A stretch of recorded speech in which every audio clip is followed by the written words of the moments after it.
Hello everyone, Feel Grow Live here, Evelina. Welcome to another episode. In this episode, I want to talk to you about anxiety. I want to teach you stuff about anxiety that you can't Google, you can't put it in ChatGPT. From my experience, not a lot of people actually know they are anxious. They think that's their personality, that's their way of being, they've always been this way. So they really don't know, right? So there's one group of people who've been diagnosed with anxiety and they take some steps towards dealing with it and facing it. And there's another group of people who are living in anxiety outside of their conscious awareness. And that might be for a few reasons, which we may go into. But I want to talk to you about anxiety in a totally different way, in a way that I have found to be more real than anything else. I'm a therapist. I'm a recovering intellectualist. So these are not the things that you could read about in books. I have worked with a lot of people in distress.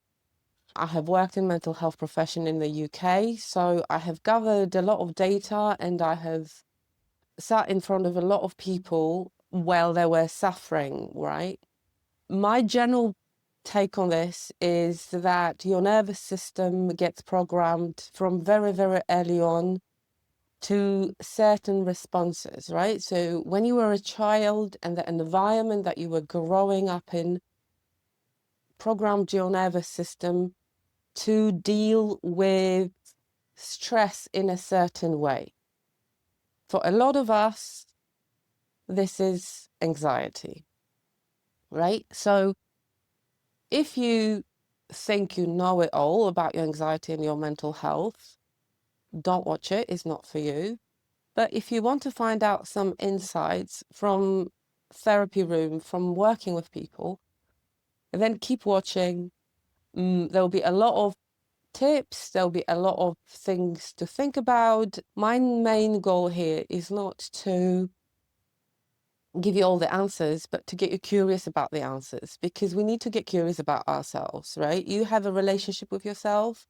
You know that everything is internal. If you have an inkling that actually everything starts in you and that is the most important aspect of your mental health, then keep watching.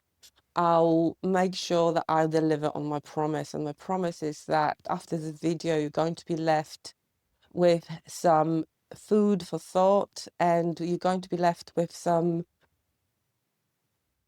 helpful, very helpful insights, because the way I process things and I think about things, it's slightly different to what's available out there or what you can read about in books or the material in podcasts. Right. So anxiety. To be diagnosed with anxiety, you don't need much. You go through a questionnaire. You probably did that, but the general mental health profession is obsessed with symptoms, right? So it doesn't take much to be diagnosed with anxiety. It doesn't take much. It's a ticking box exercise. We are obsessed with symptoms on the level of mind, as I refer to it, right? So no one talks about the body, and I talk about the body and I talk about the nervous system. So I want to explain the anxiety in a way that takes the body into consideration, where it starts with the body, because anxiety is not what you think, or it is, but that's just part of the story. It's basically a full-on bodily experience that happens totally outside of your awareness. And the operational system behind your anxiety is your nervous system. It's not your mind, it's not even your brain, again, part of it, but it's your body that makes a decision, right? And it all starts with your body feeling unsafe. So your nervous system is this master system that is spread all over your body, that plays the most important role in your life, which is keeping you alive and keeping you surviving. You have no say when it comes to what your nervous system is doing, absolutely no say. But your nervous system responds to your environment in a certain way, right? So when you experience certain things, and obviously you've got your normal perception, you've got a neuroception, which is perception of the nervous system. I'm not going to go into that, but your nervous system responds to your environment, to what's going on around you, to other nervous systems, to the conditions around you in a certain way. And the nervous system has only 3 ways to respond to that, right? So your nervous system is constantly asking a question, am I safe? And when you're very little, you can't process a lot. Safety is all about food and warmth, almost like an animal level, right? So when you are small and you sort of walking around, toddling around and playing, your nervous system responds to your environment. And every day throughout your childhood is being trained, is being conditioned, is being programmed to respond to your environment, right? And it responds in 3 ways. These ways are something that I call green state, which means you are safe, right? So nervous system, yeah, there's no threats, no dangers. It's like a surveillance system, right? Am I safe? Am I not safe? And if you're safe, then you're calm, relaxed, very at ease with your body, and you can relax and play. It's called rest, digest, regenerate. So the people refer to it in the in literature or in research or whatever. It's referred to as rest, digest. Homeostasis is also referred to as, I call it a green state for the simplicity, right? So when there's you can think of it as a green light, and then you can play, you can relax, you can laugh, you can be yourself. And hopefully you lived in that state, right? Sadly, for majority of us, that's not the case. And what happens is we are very often under threat. And depending on your resilience, depending on your temperament, at certain point, if you are constantly exposed to the environment, to the people who are sending you into a state of unsafety, then your nervous system makes a decision for you that you need to do something about it, right? So there's a cascade of things happening physiologically in your brain, in your body, right? So your breathing, your heartbeat, your digestion system shifts. I'm not going to go into that. I'm going to teach you about different kinds of anxiety that you might have. And you may think that's not really anxiety, that's your personality. You've always been that way. Your mother is like this, your father is like this, your brother is like this, etc. All these things that we tend to say, which are partially true, but that's not the whole story. And especially if you're an adult, there's a point in which you're going to have to deal with that because it becomes detrimental to you, right? It stops you from functioning.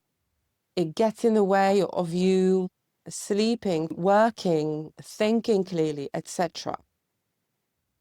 So that's the second state. Your nervous system can respond with anxiety. As I said, physiologically, a lot of things happen. And then in your brain, so your frontal lobe, things are switched off, right? Things are offline, shall I say.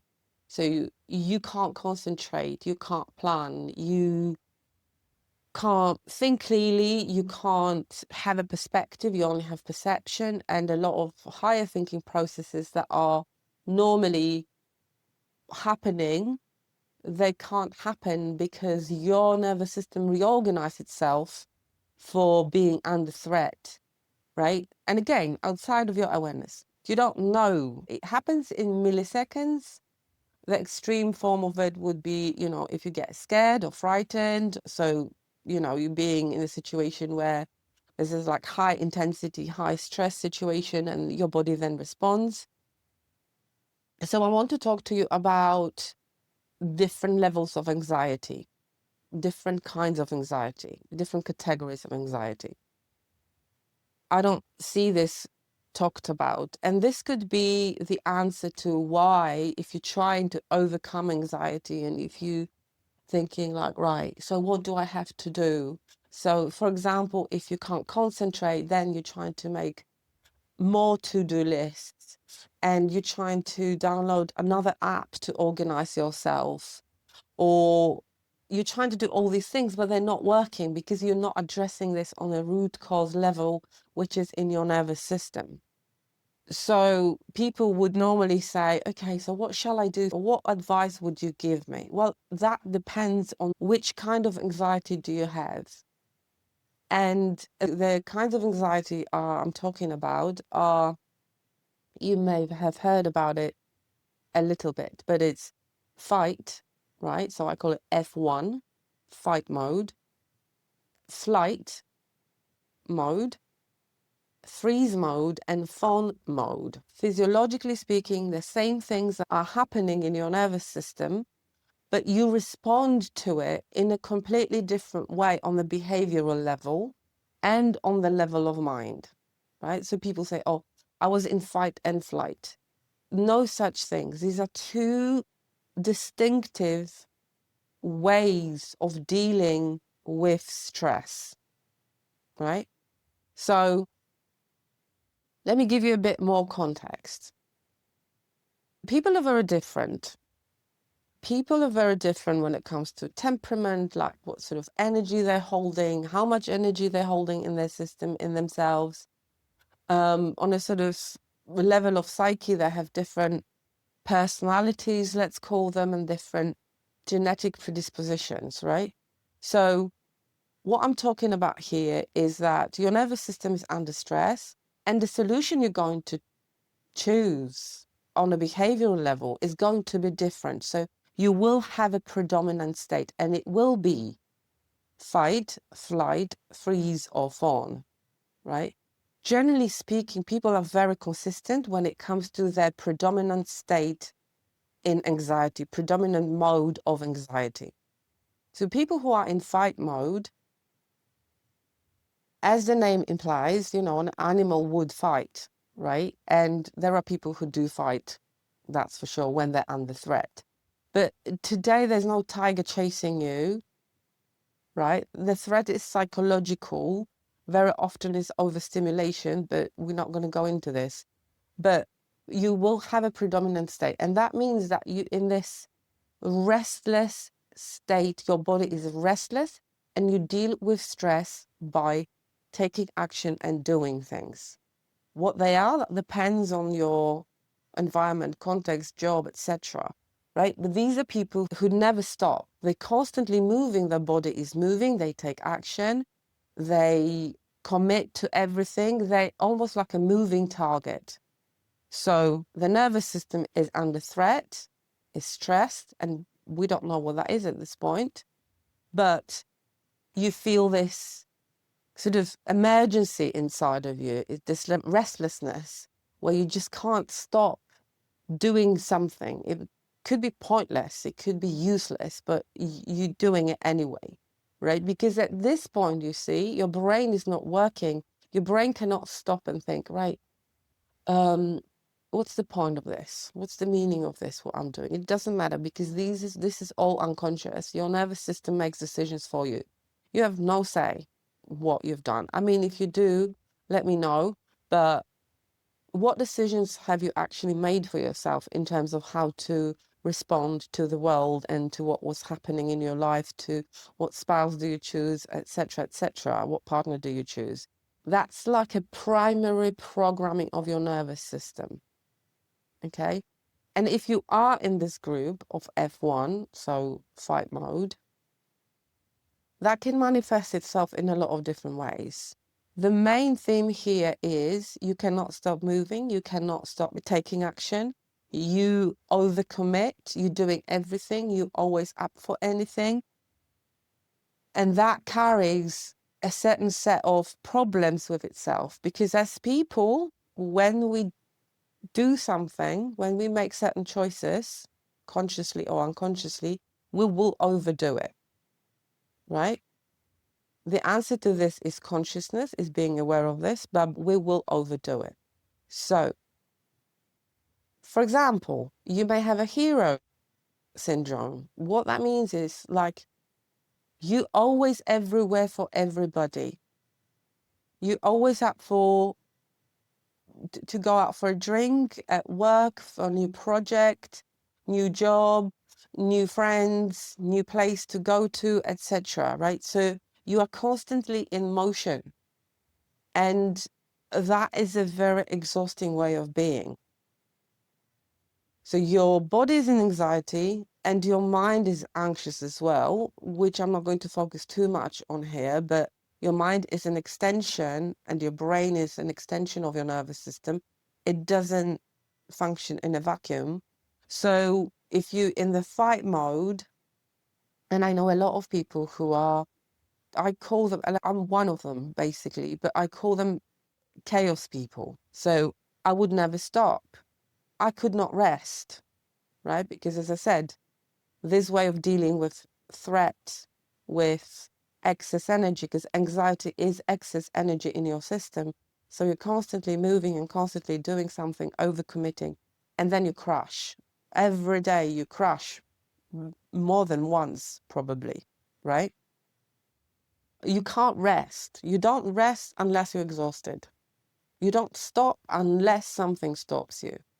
And obviously it's great. Probably people love you and you are the animal of the party and you're always up for a joke. You're always up for a laugh. You are always in this sort of up for anything mode, right?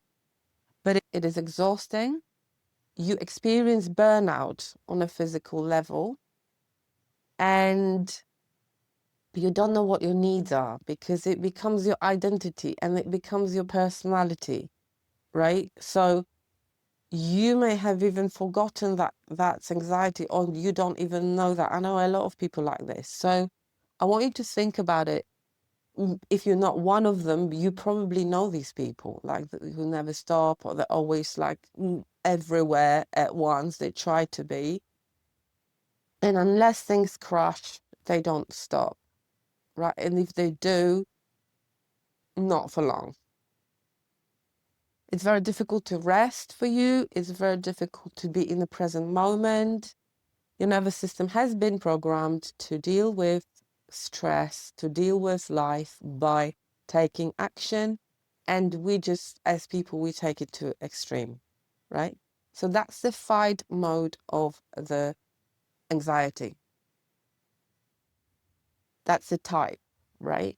And if you are this type, you would need a completely different approach to your anxiety. If you know that's you, or if you just found out that's you, you need to spend some time thinking about how to reprogram your mind, because your body and your mind, and you will need different solutions, because different problems require different solutions, right? Because we're trying to, apply something that works for a lot of people without knowing whether this is suitable for us, whether this is what we need. Because your nervous system then has a completely different set of problems, therefore it has a completely different set of solutions. And I want you to get curious about those. The second type of anxiety is flight mode. So again, we go back to the nervous system. Nervous system is under stress unconsciously, so it feels under threat. It doesn't feel safe. So what happens then is you respond to that stress by fleeing the scene, by leaving the room physically and psychologically and emotionally and in any other way. But these are people who we would refer to them as avoidant, right? And there's nothing wrong with that. Again, there's nothing wrong with any of those types. I want you to know this, that your anxiety is the doorway to your self-awareness. This is all good. I want you to remember this. So when I say avoidant, that means that it's a solution to the stress. So you don't want to fight with reality, like in the first moment. You don't want to wrestle and hassle with reality, or you don't want to resolve the stress by engaging with everything and everyone around you. You just detach, you disassociate. And again, that's a very healthy response to a lot of things, to a lot of situations. But as I keep on saying, we're people, so we overdo what works for us. So in this case, you detach.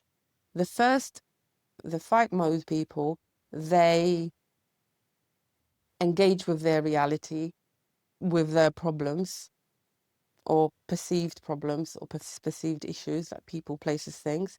The second type disengages with their reality, right? And the first type externalizes how they feel. So the body takes everything out, the excess energy. The flight people, they internalize energy. So they sort of harness the energy and they use it for taking different sort of action, right? It's still an action, leaving and disengaging, and this is still a solution. So why the fight people can be very talkative and get like the flight people, they're people who are fleeing the scene, who avoid, they might be dealing with stress by avoiding conversations, by avoiding engagement, by avoiding even being visible, right? So they sort of, no, I'm not taking part. They do not participate, but that doesn't mean they're not stressed, right? That doesn't mean they're not anxious. It's just a different response. It's a different behavioral solution to the anxiety that goes on internally, because there's a lot going on internally with your breath, with your vagus nerve, with your energy. Because as I said, anxiety is excess energy in your system. So that's just a different solution, right? So fight people engage, flight people disengage. So they avoid, they run away, they leave the room, they will not engage actively. So they don't thrive in escalated high intensity situations. Therefore, they de-escalate it by leaving a conversation, a heated debate, etc. So they internalize a lot of their energy. Right. So again, there's nothing wrong with that, under the condition that you don't overdo it, and we do. That becomes your way of dealing with stress unconsciously. That becomes your identity, right, when it comes to mental health. Therefore, when we talk about mental health, we don't go into detail about what type are you. And that's my response to that I want to address this, and I want you to learn how you operate. I want you to know that there is a lot more to your mental health that is being talked about. These are not issues. This is the norm, right? There's no other way. Your nervous system responds in only 3 ways: calm, anxious, or depressed, right? So rest, digest, anxiety, or depression, which there is an episode on my channel if you want to have a look. So if that's your proclivity, being anxious, being really nitty-gritty about what type of anxiety you have will give you answers as to how to deal with that. So that was the second type. The third type is fawn response, which is not that talked about. But generally speaking, we would refer to those people as people pleasers, right? So these are the people who are very, very stressed internally, and they might be or not diagnosed with anxiety, but there's so much stress in them. Their nervous system is under threat, and the solution to that is, I'm going to make you my friend. I'm going to say yes to absolutely everything. I'm going to completely disappear as a person, and I'm going to completely detach from my needs, what I need and want, and I'm just going to be working on 12 cylinders and assume what you want to hear, and I'm going to say this. So these people are very, very stressed inside, internally, and they're very agreeable, right? So they say yes, they can't say no because unconsciously they're stressed, and their solution is to say yes to absolutely everything and being friends with everybody. So these are the nicest people in the office. This is this one of your friend who never talks about themselves, never has any issues. Where you ask them how they're doing, they're always great, fine, how you doing, right? So they sort of deflect the question how they're doing because they feel uncomfortable talking about themselves. And they really haven't given themselves any thought about how they're doing because they don't check in with themselves. They constantly check in with you and others around them. It was also probably their mother or father, but we're not going to go into that. So again, this is a completely different behavioral solution to anxious internal state of the nervous system, right? I'm just going to highlight this. We as people, if we keep doing something and it works, because it works as a de-escalation. It's, you know, it's very rewarding to be liked. It's very rewarding, and they say like, okay, they like me. They can't stand if someone was to think something bad about them, so they're not helpful or they're rude or something. So they will be doing everything. They will be trying to please other people constantly in various ways. So that's a fawn response, being everybody's friend. And again, that's a great way of being, and you're probably very liked if that's you. But there is no you in there. Your needs get completely neglected. If you are living in someone else's head, what they might think or what they might think of you, then you never think about yourself. And plus, with any of those states, with any of those categories of anxiety, your needs as a human being and who you truly, truly, authentically are, they don't go anywhere. They stay with you, but they're not met. So if you are constantly thinking about others, I'm talking about people pleasers, then you don't know what you need, right? You don't know what your needs are. You don't know how to meet those needs. I have a lot of empathy for them because I've seen it many times, even in therapy. Sometimes they told me, a lot of people told me, I only said it 2 weeks ago because I thought this is what you wanted to hear. So their sense of self, their locus of control is completely outside of them. So their sense of self is really fragile, if non-existent. So that's kind of sad. And if that's you, again, you will need a completely different behavioral approach. You will really need to start with seeing yourself, which I'll go into detail in a minute. So that's fawn response. Again, physiologically, the same thing is happening internally with the heartbeat, with the sweating, with the racing thoughts, overthinking, right? Lack of concentration. But behaviorally, you are choosing a solution where you will overdo, because that becomes your way of dealing with surviving stress in your life, and you will overdo things. If I was to say one thing about people pleasers, is that they internalize everything and they have no boundaries. So whatever you say to them, oh, do you want to do that? Yes. Do you want to do that? Yes. And it's not them. And a lot of the times they get into situations and they get very frustrated, and they take it on themselves. The frustrations, you take it on themselves because it's a very internalized state. And the fourth type of anxiety I want to talk about is freeze. I'm going to say something that I have sort of thought to myself a lot of the times. That's ADHD. What that means, it's called functional freeze, right? So this is where you are very anxious And when you're very anxious internally, and again, physiologically, there's a lot of stress going inside of you,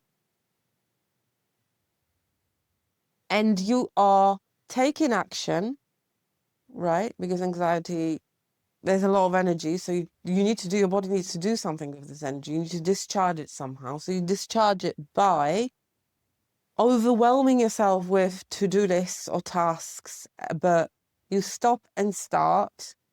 There's a lot of activity in your brain, but it's scattered, you're discombobulated. You can't really finish anything. And your day, your thinking, and your work, your internal experience is very scattered, right? You procrastinate as well. So you're thinking about what you've got to do, and the thinking itself is exhausting, but your body is frozen, right? You might have a little movement, stop and start, stop and start. You move around a lot in your house, you start 17 things at once, and then you get overwhelmed, and then you stop, and then you might have another go, and then you stop again because you get overwhelmed, you freeze, you summon enough energy, or you say to yourself, right, let me do this, right? So you stopped it, right? So it's exhausting. And then you crash. So that's a functional freeze. In my experience, we have a predominant state. You either F1, F2, F3, or F4. The freeze mode is the least pronounced one. The first three are very tangible on the personality level, on the mind level, and how you experience those people. The freeze, it's almost like this is a verge of panic or anxiety attack. This is like really tough because your nervous system is so charged, and there's a lot of energy running through, and there's adrenaline, cortisol, and as I said, physiologically, there's a lot of stuff going on, and it's very exhausting. And it's unproductive, and then you feel guilty about being unproductive and not finishing, right? In any of those states, the solution is the same, regardless of why you're anxious, whether it's in the past because you have been through a lot of stress and trauma, or now. The key takeaway from this video for you is that you need to teach your body safety, then the symptoms of anxiety will dissolve. Because anxiety is a survival state. This is what your body had to do in order to survive the stress. You didn't have any other resources.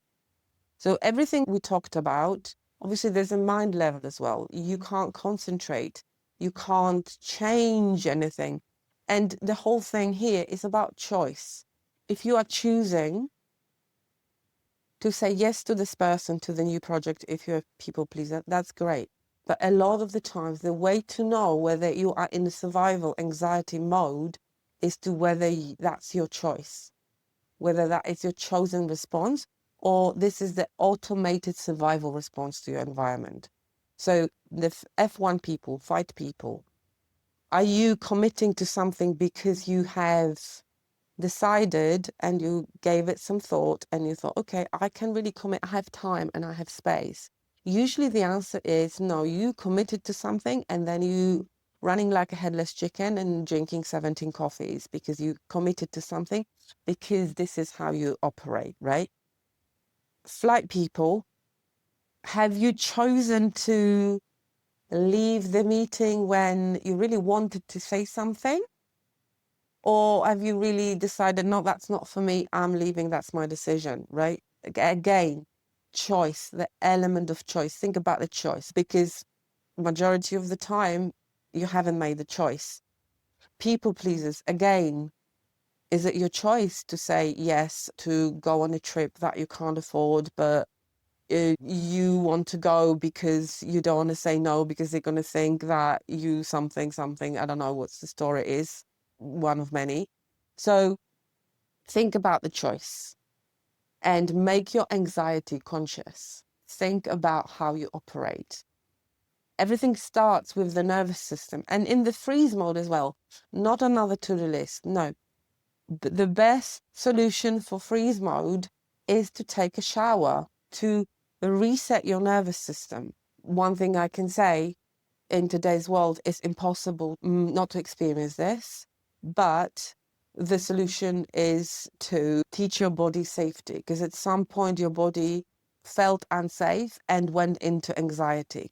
So make it conscious. Try and understand what is your body telling you. Are you doing too much or not enough? Understand your anxiety. Think about why. Think about the reason. I think in mental health, we forgot to ask the reason why someone is depressed. We only diagnose or you have anxiety, right? But why do you have anxiety? So that's a very complex, very unique situation to you, and you have different needs. Safety means something different to you than to me or to the next person, right? So you need to understand your nervous system. You need to understand why you get anxious. You need to take control over this mechanism, which reminds me, I have a course called The Mechanic of Mental Health, where you learn about the basics of the nervous system and how is that connected to your mind. I teach you about anxiety in a sort of broader way and depression. And that's absolutely basic stuff if you want to really take charge of your life, of your mental health, and of your anxiety. Because as you know, anxiety might be going in the way. And without you playing an active role in understanding your anxiety, things are going to get worse, I'm afraid to say. I'm just a messenger. Very rarely things dissolve on its own, and very rarely things happen randomly. So you have to be the one who makes a decision that actually I need to understand it, because your anxiety is your messenger. It's trying to tell you something, and you need to find out what that is, right? Your mental health, it's embodied in your body. It's rooted in your body. So you need to really understand how your nervous system operates, which is a master system, and it governs everything. Thank you very much. If you've lasted so far, congratulations. I'll see you in the next video. Thank you very much. Bye-bye.